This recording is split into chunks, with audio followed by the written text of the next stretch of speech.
Okay, so let's talk about prospecting as a commercial or a mid-market account executive. Now, I'm going to do a quick bit of scene setting here. Before we get into the technical stuff, which I will absolutely get into in terms of finding out your prospecting targets. We've already done territory mapping, but account mapping, multi-threaded prospecting, like we're going to cover all of that stuff in this video. This is going to be probably one of the more dense videos dense and lengthy videos in this entire commercial AE readiness series. So if you're just tuning into this one and you just wanted to hear about prospecting, that's fine. Watch this, but this is part of a broader series. I think there should be close to 15, if not 20 videos in the series that are all in the description below. There will be a playlist. View that playlist, binge the whole damn thing. Trust me, it's going to be useful. I have had an incredibly successful run as a commercial account executive, so I'm speaking from a fair bit of experience. I've also had the opportunity to work at and be trained by some of the best sales leaders in the world during my time at Gartner and CrowdStrike, right? Don't worry, I was at CrowdStrike before the outage. I got out just in time. But like I said, I had a phenomenal run there.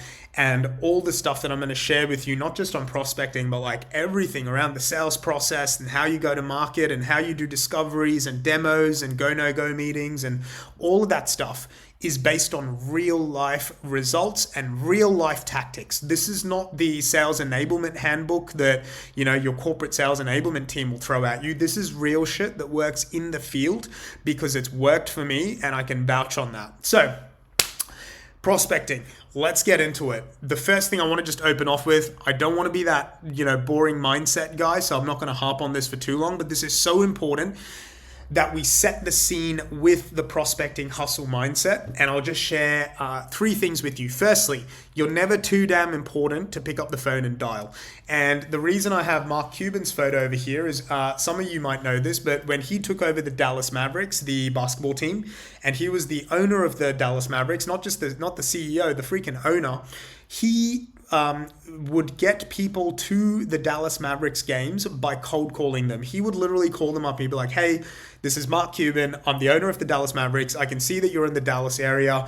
If you'd like to, I'd love to have you along at a Dallas Mavericks game. How about I get you a discounted ticket? We'd love to get you along. As soon as he got them to the games and they saw the games and they loved it, they were like, oh, this is fantastic. He would sell them season passes. He single-handedly drove that culture from the bottom up. He got everyone firing. And so the reason I share that for you or with you is because you're never too important to pick up the phone and dial if you're an account executive, right? Like that's literally our job. That's literally what we do. Our job is to bring dollars into the business. And just because you have an SDR or you have channel or you have marketing doesn't mean you don't do your own self-generated pipeline, right? That is a mindset that you want to get out of your head. So the second thing that I will share, every customer has a problem. You are trying to find the CEO of the problem. This is the mindset you have to have when you are prospecting. I know a lot of account executives that are fucking terrified to pick up the phone. You don't have to be if you know that your job is not to sell to them. Your job is to figure out, is the person you're calling responsible for a problem that they have that you can solve, aka the CEO of the problem. Number 3, sales is a contact sport. You do not want to be an armchair quarterback. I have seen so many account executives, as soon as they get that promotion, they've got that AE title, they start becoming armchair quarterbacks. They're like sitting back. They're like, yeah, I'm going to let my SDR do the job for me. I'm going to just let my engineer do my sales cycles for me. I'm going to let my managers do my closing for me. Like, no, I get that you are going to be quarterbacking a bit of a team now because you do have an SDR, you have channel account managers, you have marketing, you can leverage your managers. Like these are all things you can do, but that doesn't mean you're an armchair quarterback. You got to get in the fucking game. And the best way to get in the game is by doing your own pipeline generation, right? So it's so important. Okay, now let's get into the next part. I just realized I do a lot of this clapping thing, right? But I feel like it wakes people up. And if you can't tell, I've had far too much caffeine today. But this is such an important concept. I call it your golden numbers. This is something that I learned from when I was at Gartner. My manager at the time was an absolute legend.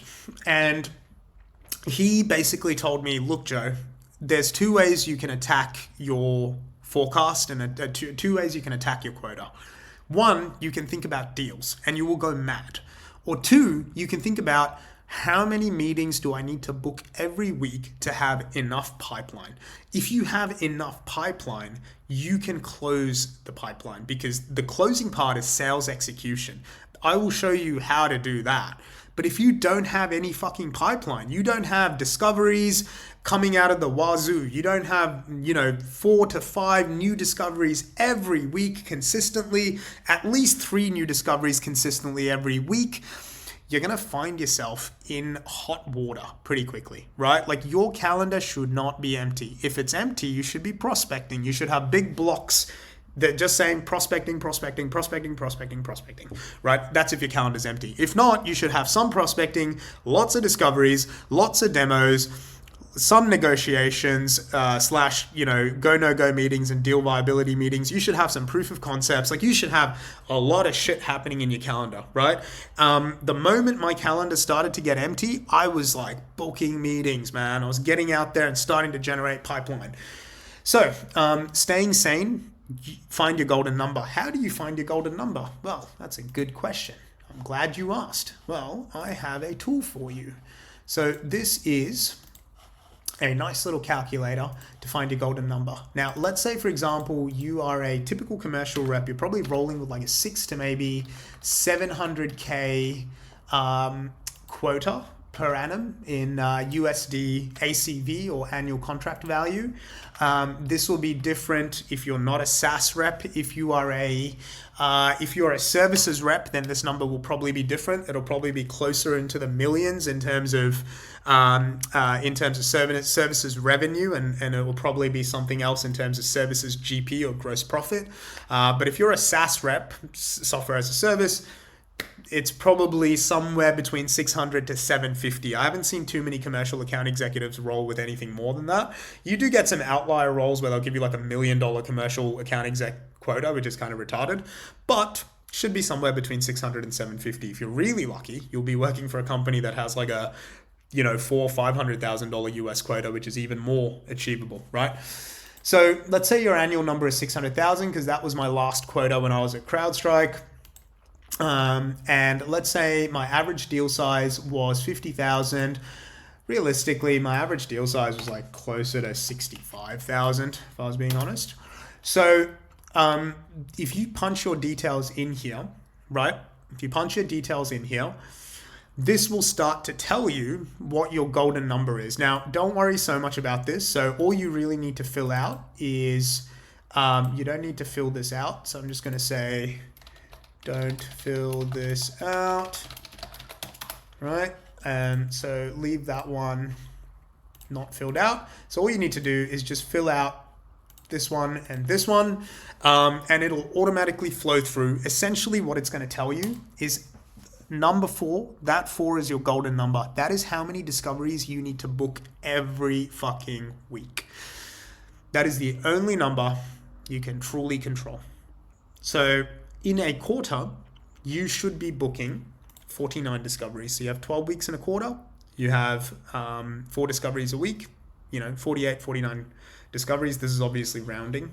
So you should be booking 4 discoveries a week. Now, does that mean you have to book all 4 discoveries? No, you can split this up. So this is where you can say, hey, I would like 1 discovery from channel, 1 discovery from or ideally 1 to 2 discoveries from my SDR, and 1 to 2 discoveries from myself. So that way, if you sort of aim for those numbers, then if your SDR only books 1, you make sure you get the other 2. Hopefully your channel gets you 1. You're going to have other weeks where your channel gets you nothing, your SDR gets you 2, you get you 2, this is how you work those numbers, right? So it's so important that you as an account executive know your dashboard and you know how many numbers or how many discoveries you need to be getting each week. As long as you're doing your 4 a week, you are good, right? Because like I said, the rest is sales execution. We can work on that. We can get you better at discoveries. We can get you better at demos. We can get you better at deal viability meetings / post-demo feedback meetings. We can get you better at go, no-go meetings. We can improve your POC win rate by having a better POC process or a POV process. But what you can't do is any of that stuff if you don't have fucking pipeline, right? If you don't have deals that you're actually getting into the pipeline, you're fucked, okay? So that's where you want to start. Okay, so that's your golden number. Now, I basically effectively talk about that over here, so I'm not going to go through that all over again, but essentially that's the only thing you can control. So control it. Yeah. Now, how do you go about controlling it? Now, I've talked to you already about territory mapping, so you should have mapped your territory. That's in a previous module. So like I said, this stuff all builds on each other. There's only so much I can talk to you in a single video. So open up the playlist in the description below in a separate tab, and have that loaded up there so you can have a look at how you do your territory mapping, which is going to help you with this. Now, assuming you've done your territory mapping, we are now going into the setup for prospecting. So typically I break up prospecting into 3 parts. 1 is making sure you have the right mindset. 2 is making sure you have the right operating habits, aka account mapping, prospecting setup blocks, calendarizing prospecting, and then 3 is the prospecting execution, which looks at multi-threaded prospecting as well as your pitch, right? How do you actually get on the phones and do that? So like I said, I'm going to take you through a lot today, so just plonk yourself down, take notes, get your coffee, whatever, and just stay tuned in. We're just going to go for a bit of a marathon today, but trust me, this will be useful. So this is such an important part of getting set up for prospecting, right? Now, one of the things that I am really firm on and really adamant about is making sure that you're doing sufficient account mapping activities in your, what I like to call your PG, your weekly PG planning blocks, right? PG stands for pipeline generation. Lingo that we used to use when I was at Zscaler. I like using it. So you want to make sure that every week you have time set aside, at least 2 blocks. I say 45 to 60 minutes, but ideally I'd say 90 minutes a pop, right? If you can squeeze 2 90-minute blocks out where all you're doing is going through your accounts. So what I would do is I would pick, if you're a commercial account executive, I would pick 5 accounts fortnightly, right? And what you are doing is you're picking those 5 accounts and you're finding ideally 3 to 5 contacts a pop. So you've got 25 ideally contacts that you have lined up for a 2-week prospecting sprint. Now, you're probably looking at that and going, wait, you're only prospecting to them for 2 weeks. It's like, yes, but what you're doing for those 2 weeks is you're picking these 5 accounts and your goal is to try to book as many fucking discoveries into those 25 prospects that you are targeting. And the reason you do it this way is it gives you focus. Because if you're staring at, typically a commercial account executive could have up to 100 accounts, right? 100 to 200 accounts. I know commercial account executives that have like 300, 400 accounts, right? Like, what you want to do is you want to start off by tiering them. So you have your tier 1s, your tier 2s, you dump your tier 3s, or you put them into you basically just say, hey, these are just email nurtures. I don't really care about them.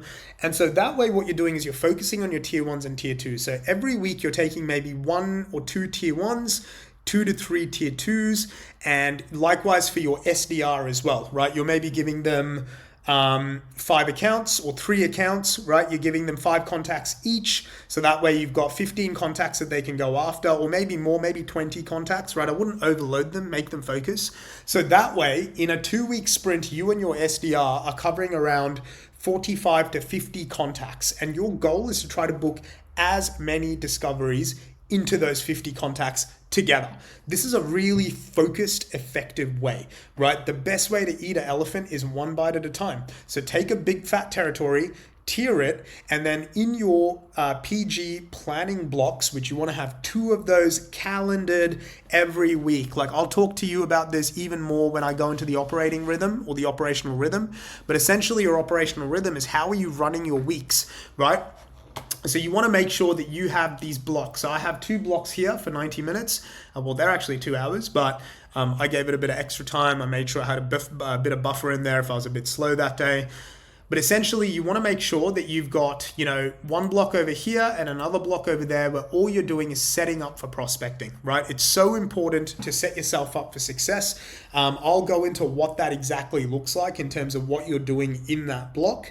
But essentially, those are 2 mandatory blocks that you want to make sure that you absolutely have in your calendar to be able to set up effectively. Now, I'll talk to you about exactly what goes into those blocks, right?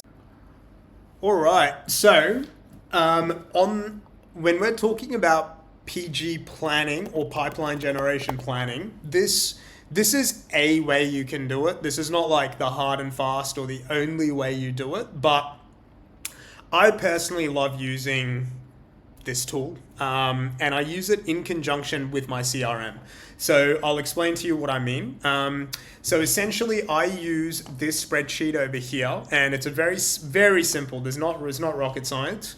I will have a prioritized timeline or a time frame. So for example, week 1, I'm gonna have or I might actually say week 1 and 2, assuming I'm in the start of the quarter, right? So I basically just go, if I'm starting the quarter and I'm doing PG planning, well, I'm in the first and second week of the quarter, I'm basically just going to say week 1 and 2, XYZ Corp, the stakeholder name, the transformation manager, or actually if it's easier, I might just say week 1 because I'll be refreshing this every week anyway. I usually like have a look at it twice a week. So I will just go week 1, XYZ Corp, Bob,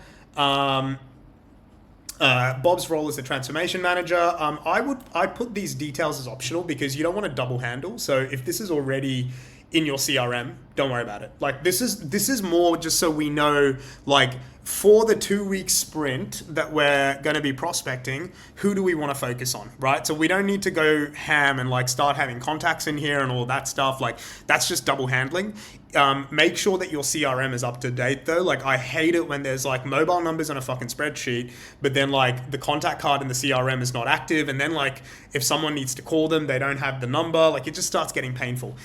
So I put the mobile and email as optional just because that should be in your CRM. These are the 3 columns that are most useful, right? So this is really just to track, have you initiated the outreach, right? And I've got drop-down menus here. So initiated prospecting means that you've started, but you haven't had any cut through yet. They haven't responded.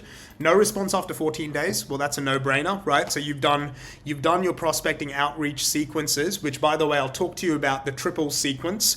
And I have a full sequencing guide, which I've built out. Prospecting, here we go, copy of prospecting toolkit. So I do have literally this entire freaking toolkit that I've built out. And I will include that as one of the assets in the link just because I'm feeling charitable. Well, where do we go? What did I just do there? There we go. All right, sorry. So no response after 14 days. Which basically means, well, reassess the contact, okay? If you get nothing after 14 days after you run your sequences and your triples, which don't worry, I'll talk to you about how to structure your sequencing. But if you get no response after 14 days, reassess that contact, right? That's usually a pretty good indicator. That you probably either need to try someone else or you need to bench that contact for a little bit. Some people just don't respond to calls, texts, emails, voicemails, LinkedIn's. Like they're just hard to get onto, or they just don't respond back to you. And if that's the case, don't be that annoying idiot after about 9 to 12 sort of days of running prospecting triples. You want to make sure you're not getting annoying. Rejected, well, that basically means they are the right fit, but they told you to fuck off, okay? Qualified out, which means they're not the right fit, they're not the right person to talk to. Booked a meeting, that's obviously what we want most of.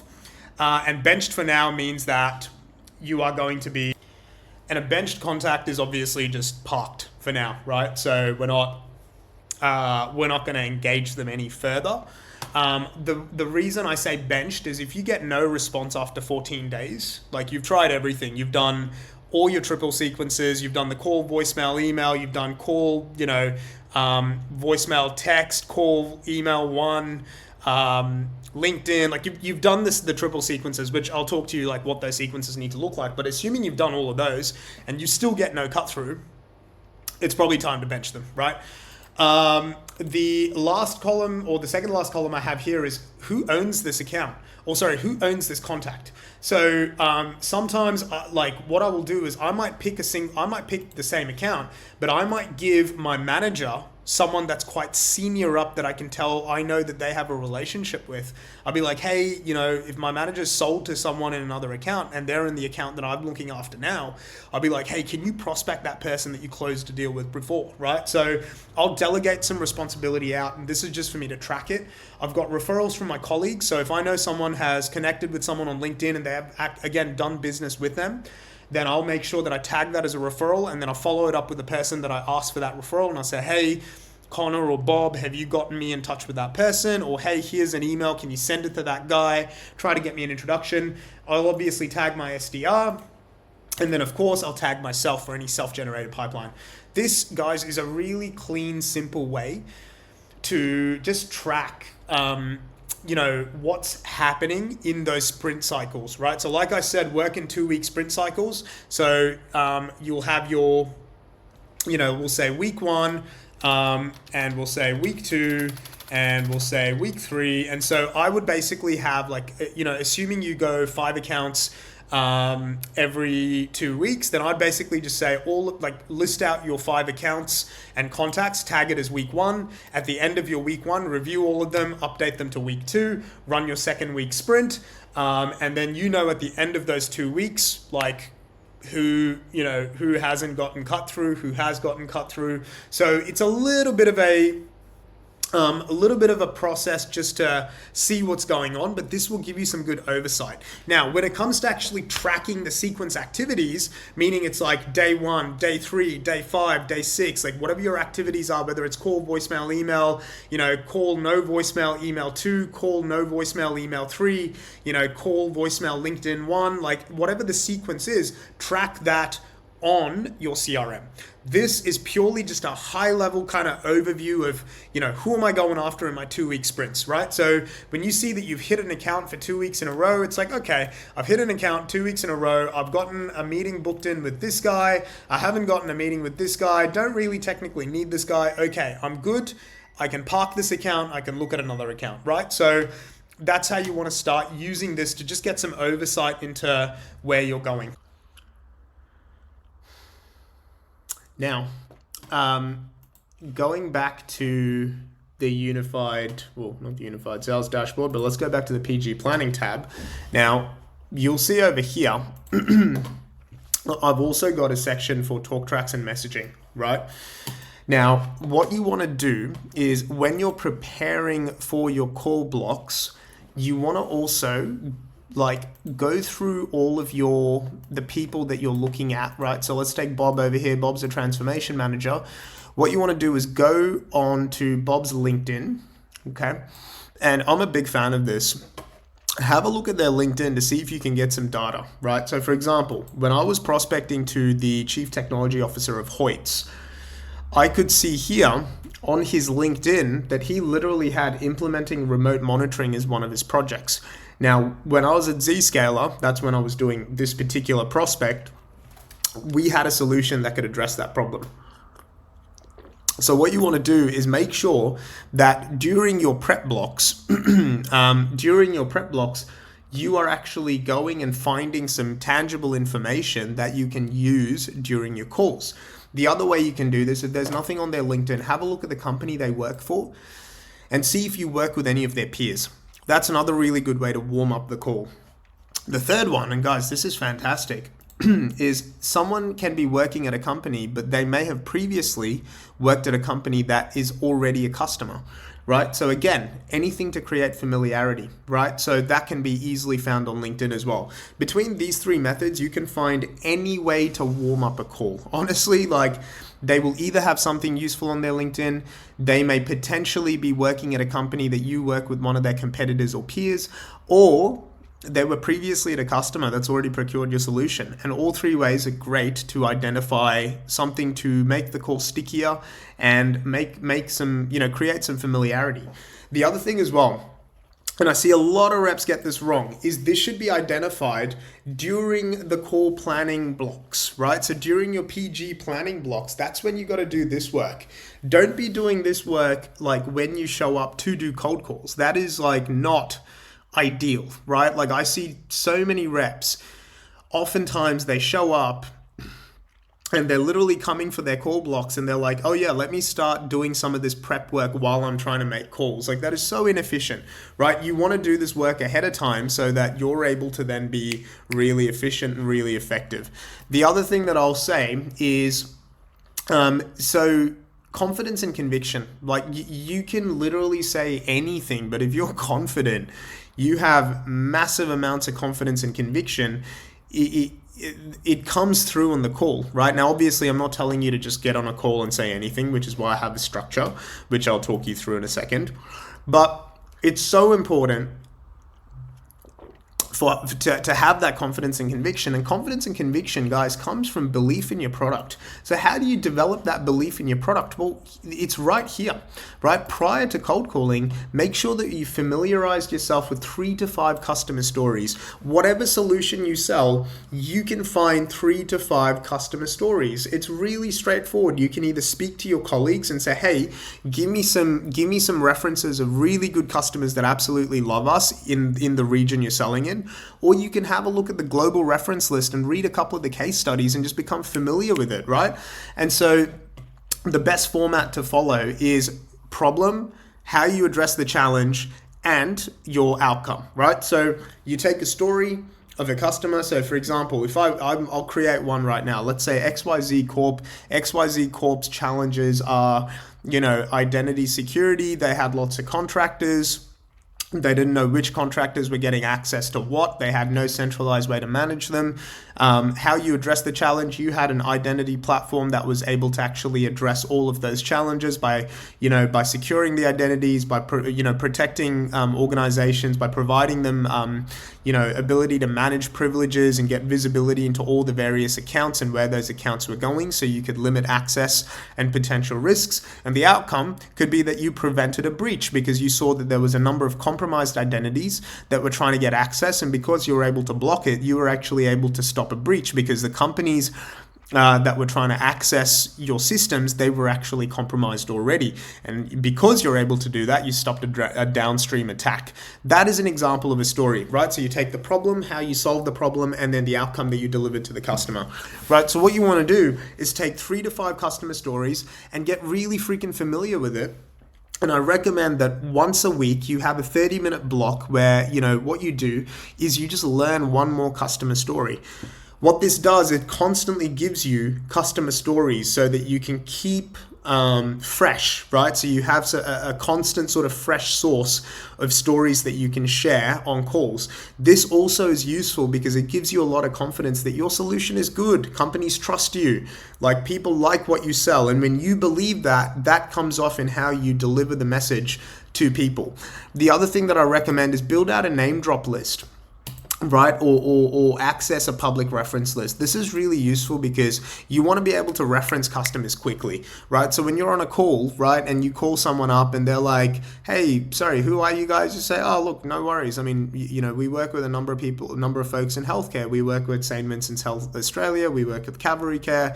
I'm sure you actually know a lot of the people that we work with, right? So like, when you have those stories, when you have the contacts, you have those logos, that allows you to very quickly bring up some references, and it creates intrigue. It's like, okay, well, yeah, I know those people. I work with, I've worked with them before, or, I've been in those companies before. Like, that's really interesting that you work with those organizations, right? So what you want to do is have this, so it gives you that confidence and that conviction prior to going into calls. Now, what I want to also briefly talk to you about is multi-threaded prospecting. Now, the idea with multi-threaded prospecting is really straightforward, okay? It's based on the premise that it takes 14 to 21 touches for you to actually get cut through with a prospect most often. So with that said, if you are literally just relying on calls, all you do is you make a call, right? You then make another call 2 days later. You then make another call 2 days later. Like, pretty soon they're going to start seeing this number popping up a lot, and they're going, who the hell is this person, right? And even if you're not leaving voicemails, and if you do leave voicemails, again, voicemails aren't contextualized. They don't have enough to go off to understand why you're reaching out to them. So they might be the right fit. They might be the right people for you to try to get a hold of. But if you're not giving them context, if you're not actually giving them sufficient reason to give you a call back, they're probably not going to give you a call back. So this is where I see a lot of reps get it wrong, is they are very single modality focused, right? You always get the SDRs or the account executives that are just the call guys, right? Like they just call. They don't do anything but call. You get the ones that are just the email people. You get just the LinkedIn people, right? Like there's always just the people that stick to one thing. What I'm telling you is the best way to get prospecting cut through is by doing what's called triples. Triples is an approach where you're basically using multiple modalities: phone, voicemail, text, email, and LinkedIn. And you're actually mixing them all together and sequencing them in different ways, right? So I've got an entire toolkit that I've created, and my team will include a link that you can actually download this and use this toolkit. I'll show you that in a second. But essentially an example of what a triple would look like is 3 touches condensed into one. So for example, I would call, voicemail, email. I would call, voicemail, email number 2. Then maybe on the 4th day, so I'd go first day, call, voicemail, email, second day, or 3rd day, sorry. So let's say Monday was the first day. On Wednesday, I'd give them call, no voicemail. I would give them maybe a LinkedIn ad and then email sequence number 2. Then on Friday, I might give them call, another voicemail, email sequence number 3, right? So what you're doing here is actually you're condensing touches. So if you think about it, it takes 14 to 21 touches for you to actually get a yes or a no from a prospect. Or to get any sort of response from them. Well, guess what? If you're doing in batches of 3, you're starting to reduce how quickly you're going to get to an answer. And I'm telling you, if you do triples properly, it is one of the most effective ways to get rapid cut through into your prospects. So this is why during my time in tech sales, I've always been able to book more meetings than most of the people that I worked with and outbook most of my SDRs. Like guys, I was consistently outbooking my SDRs while their only job was to book meetings. I was doing meetings booked plus managing pipeline plus. Like I was doing like 8 different things and still outbooking most of the SDRs. And the reason I was able to do that is because I used prospecting triples, which meant that I was insanely efficient, insanely effective. Now you're probably looking at this and going, well, how do I actually sequence this? How do I actually make sense of this? Well, I have done a lot of that work for you, right? So I have a toolkit, a prospecting triples toolkit. You should be able to download it. And it literally outlines everything that you need. And I've actually kind of outlined how you go about doing it. So there's different sequences, right? So you can see here, 9-day triple touch sequence 1, 9-day triple touch sequence 2, 9-day triple touch sequence 3, 9-day triple touch sequence 4. All of these are sequenced out over 9 days, and they're all based on different assumptions. So this set of sequences is assuming you have a valid number, an email, and a LinkedIn, okay? Now, if you don't have that, so let's say you have no number, but you have an email, then you use this sequence. If you have a number but no email, then you use this sequence. If you have no number and no email, well, what do you do there? Well, you do this sequence, right? So all of the sequences are laid out. And guess what? Because I am, again, trying to help you guys out, I have all the email sequences laid out over here. All you need to do is pick a relevant opener, punch in the details, and then rinse, repeat that across all the different sequences. I won't go through and unpack all of this for you. It's pretty self-explanatory. So you should be able to go through and make sense of this. But what I recommend is, firstly, I am not a fan of recreating fresh stuff all the time, which is why I like to templatize things with just the right amount of personalization, which is why I have these sort of blocks where you can just punch in the details and personalize this. But what I also like to do is rinse and repeat the same kind of body of the email. So if you have a look over here, right? So if you take email sequence number 1, it's got the standard, pick your own poison, pick your own opener, what you want to use. Email sequence 2, I basically used the same body, but I just changed the opener. So I said, hey, appreciate you're busy. I'm just circling back on my previous message. And then email number 3, I just said, hey, circling back one last time. If it's not relevant, I don't want to bother. I'd love some feedback on the below. Same body. right? Same body. Again, what you're doing is this allows you to cut down time and like customization and crap, right? You don't want to customize crap. You just want to be using the same thing with a edited intro to make sense of why you're reaching out to them the second and the third time. Likewise, for your LinkedIn, right? So when you need to switch from email to LinkedIn, let's say you've done your 3 touches on email, then you can basically switch to LinkedIn. And you can say, hey, Andrew, I shot you a message via email. I appreciate a busy inbox as I sometimes have the same. Just thought I'd surface this to get your thoughts. As mentioned in my email, insert body, right? This is how you efficiently prospect. And I've got 3 sequences for email, 3 sequences for LinkedIn, and I've got an entire sequencing guide here. So you can have a look to figure out how you want to sequence this, which is a nice, simple way to effectively do your triples. Now, the other thing that I have here for you is if you go down to the bottom, I've got a text template because some of the sequences involve using texts. So you can use a standard text template, right? You can use a breakup text template, and then there's also a voicemail template if you want to use it, but I tend to freestyle my voicemail. So sometimes I leave very short ones, sometimes I leave slightly longer ones. But again, I won't go through and spell all of this out for you, but that is at a high level what triples are, and take some time, go through this guide, familiarize yourself with it, create some of those assets for yourself. Like I said, I do have a lot of one-on-one work that I do with folks where we actually really custom build this stuff out for you. So if you want to sort of explore what working with me looks like a little bit more in depth and kind of speeding up all of this process and implementing this more quickly into your business, book some time with me below. We can have a chat. But I'm telling you guys, like, multi-threaded prospecting and triples is one of the most effective ways to get massive cut through with prospecting. If you're not doing triples, if you're not doing multi-threaded prospecting, you are literally leaving money on the table, okay? I have had so many deals start because I effectively prospected them. I used this multi-threaded approach and I was able to get rapid cut through. If you're not doing this, you are literally leaving money on the table, okay? And now, I've talked to you about obviously your cold call or your warm calling prep as well.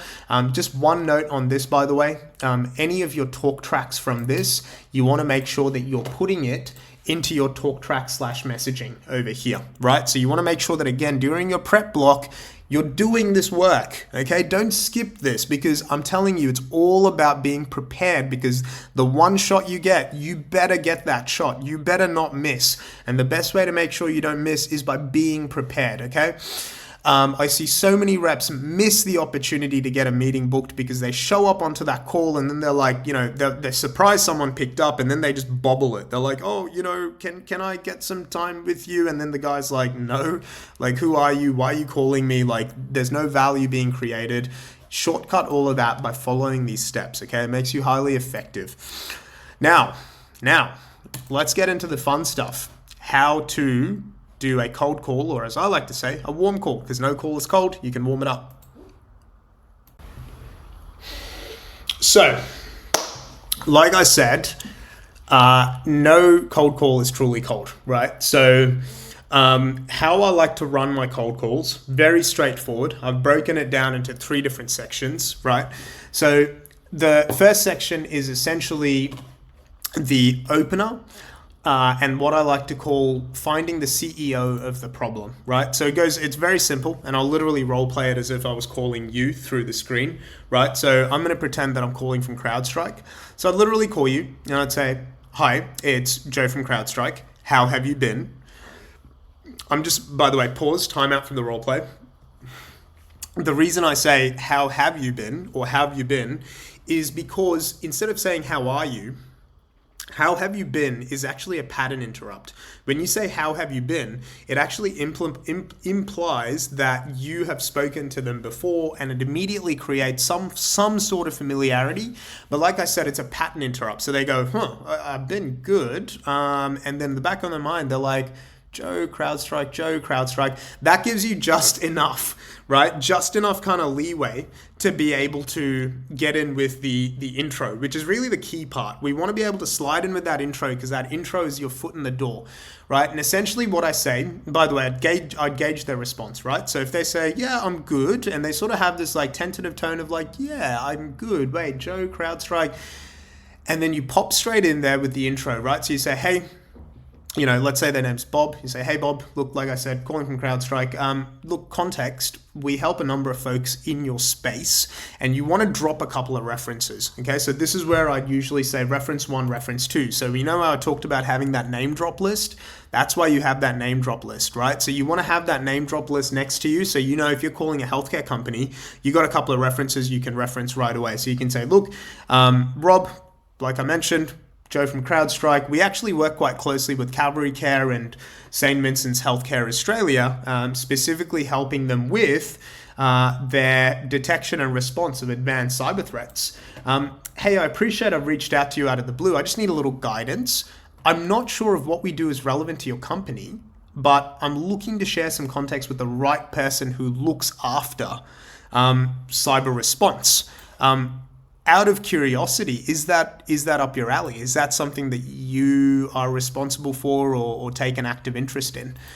So pause, time out from the role play. What I've just done is I've come in, I've quickly introduced myself. I've gotten a little bit of a temperature check with the how have you been statement. That again just gives you a little bit of time to be able to slide in with your intro. I've dropped a couple of references. I've mentioned the key problem that we address, and I've asked them a question. Which is, hey, is this relevant to you at all? Okay. What you're doing here is you're trying to find the CEO of the problem. Okay. So it's so important that you do this, because if you can't find the CEO of the problem, or you're trying to sell to the wrong person, then you really have no business calling this person, right? Like I always talk about this idea that in every company you call, there is always someone who is responsible for solving the problem that you have a solution for. Your job is to find that person. Your job is not to just find any person. Your job is to find the right person. So qualify that early. Find the CEO of the problem, right? So then you get the yay or nay. Right? So they'll either tell you, they'll be like, yeah, look, that is something that's relevant to me. I mean, what's this about? Right? And then you follow in with the next part, which is you want to establish urgency. So you say, hey, look, like I said, I don't want to keep you here, but I do have a question. I mean, given that cyber response is relevant to you, are you in the business currently facing this challenge, or is this something that you're looking to assess, in the next 6 to 9 months or earlier? And then you pause and you see if they are the CEO of the problem, do they have an active issue that they're looking to address, right? So what you're trying to do is establish urgency. So they'll either tell you, they'll be like, yeah, okay, look, I mean, it's not an imminent problem, but we might be looking to address it in the next little while. Why? Then you can basically lead in with the hook, right? So that's where you say, well, Bob, like I mentioned in the past or earlier in the call, we've helped Calvary Care and St. Vincent's Australia, which I understand would be peers in your industry, to actually address this challenge through some of our capabilities. We have a number of capabilities in terms of, detection and response, really tailored to healthcare. Then you go time out, then you go for the close, right? So you say, look, I'd love to tee up a coffee with you or a call in the next few weeks, depending on whether or not this lines up with their priorities, and share a little bit of industry insights. I'd love to share how your peers are tackling this challenge with us.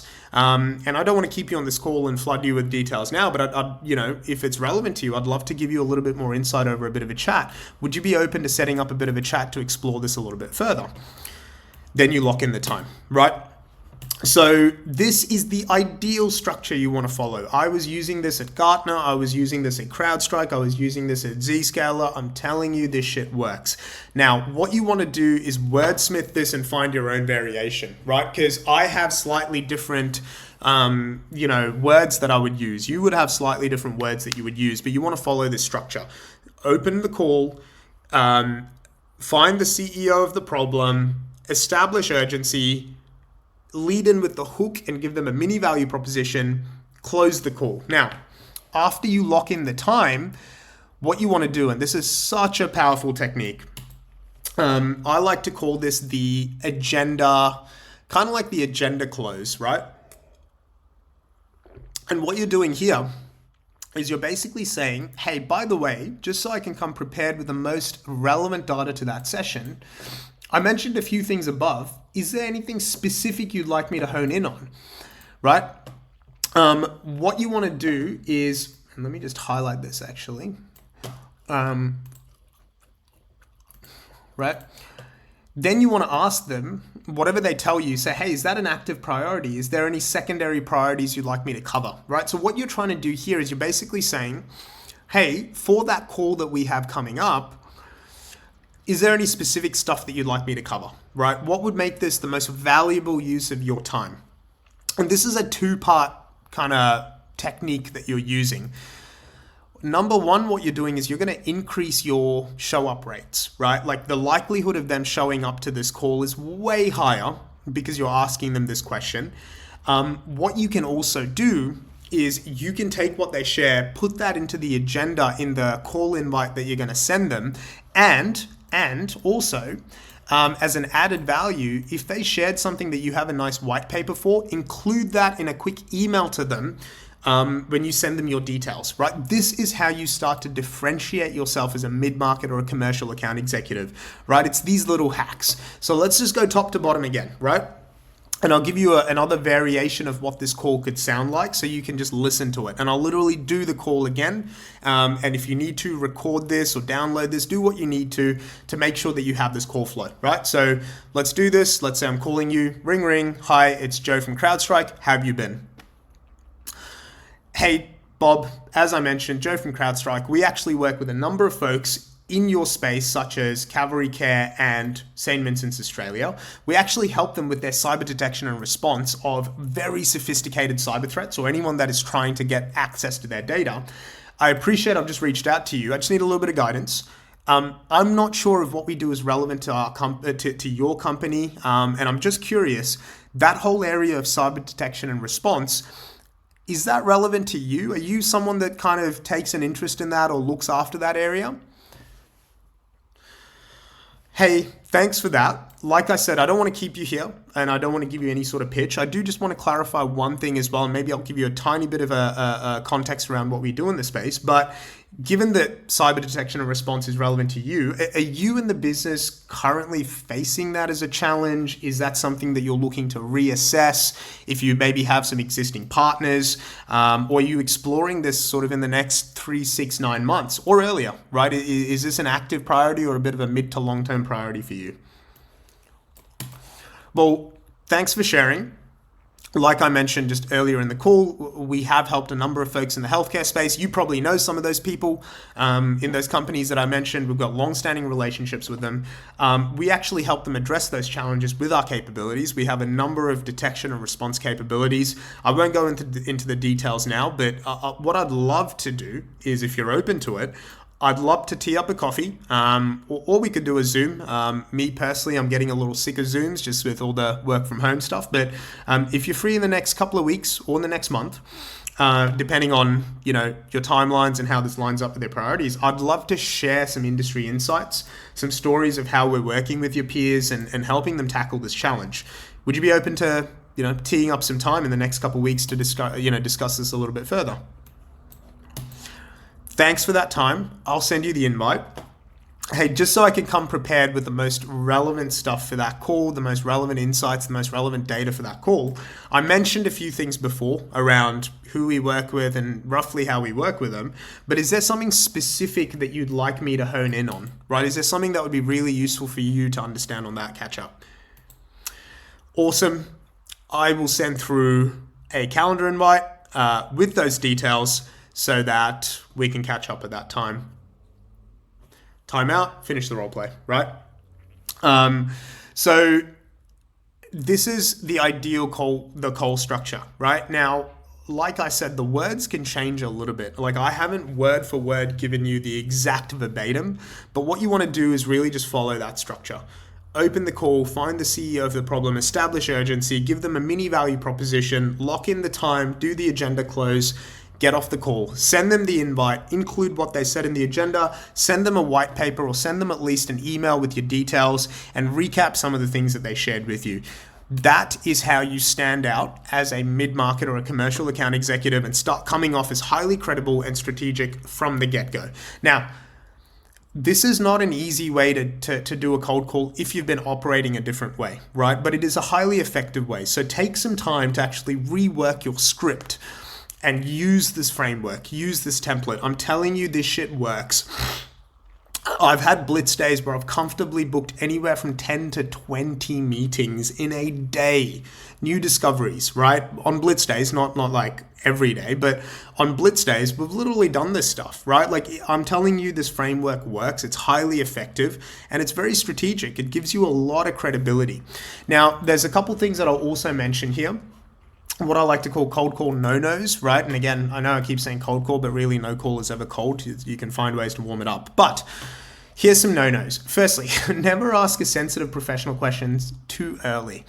I have heard SDRs do this where, you know, it's a cold call and literally within 30 seconds of having a chat to someone, they say, what's your cyber strategy? Don't do that, right? If you're selling really sensitive technology, for example, cyber, data technology, anything that is very, you know, nuanced, sophisticated, and sensitive, don't lead in with very sensitive questions on a prospecting call, right? The goal of a prospecting call is to get in, establish trust, establish relevance, give them a little bit of value, make sure you're speaking to the right person, book the meeting and get the fuck off the call, right? You don't want to stay there and trying to like keep it going. You've just called them out of the blue.